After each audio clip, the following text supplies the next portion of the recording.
halbuki immunitetimizi necə dəstəkləyək, əzginlik, yorğunluq kimi hallar da var. Bunlar üstbəüz düşübsə, yəni problem nədir və dəstəyimizi necə verək? Burada baxın, 3 istiqamətdə yanaşacaq. Təbii ki, birinci növbədə immun sistemini dəstəkləyən immunitetimizin sütunu dediyimiz vitamin və mikroelementlər var. Bunlar vitamin D, vitamin C və sink mineralıdır və gündəlik vitamin C-nin də dozasında alsaq, bu immun sistemimizi dəstəkləyir.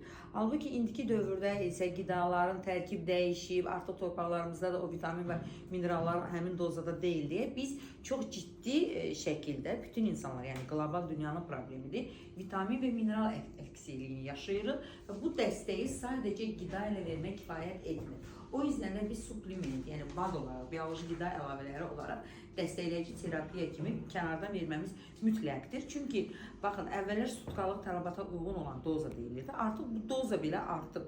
Çünki gündəlik məsələn maqnezium, vitamin D, sink, dəmir, yəni saymaqla bitməyəcək qədər vacib mineral və vitaminlərə ehtiyacımız var ki, bunlar həm də bizim immun sistemini dəstəkləyir və eyni zamanda yorğunluqla mübarizədə ən vacib komponentdir. Və eyni zamanda nəzərə alsaq ki, oksidativ stres deyə bir stres də həyatımızın qaçılmaz hissəsidir. Yəni gündəlik artıq insanlar çox ciddi şəkildə streslər alırlar falan və bunlar da həmin mineralların dağılmasına, parçalanmasına səbəb olur ki, orqanizmamızda özəlliklə minerallar orqanizmdə sintez olmur. Bunu ekstradan biz xaricdən qida şəklində qəbul etməliyik və yaxud su ilə çatışmırsa dəstək olaraq.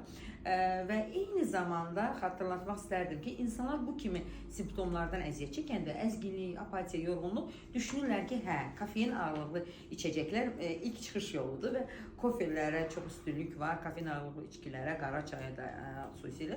Və bu zaman nə baş verir? Biz laboratuvari mexanizmə girik. Əksinə olaraq yorğunluğu müalicə etmirik. Sən demə, yorğunluğun üzərinə bir daha yorğunluq gəlir ki, buna adrenal yorğunluğu deyilir. Çox böyük sindromdur və bu zaman kofe artıq böyrək üstü vəzinin ən vacib yorğunluqla mübarizə aparan ən vacib orqanımızdır ki, ona biz mane olmuş olur. Onun sevmədiyi bir ürünü, bəsin qrupuna, kofenin, yəni və yaxud kafein ağırlıqlı bir sıra içkilər var bilirsiniz.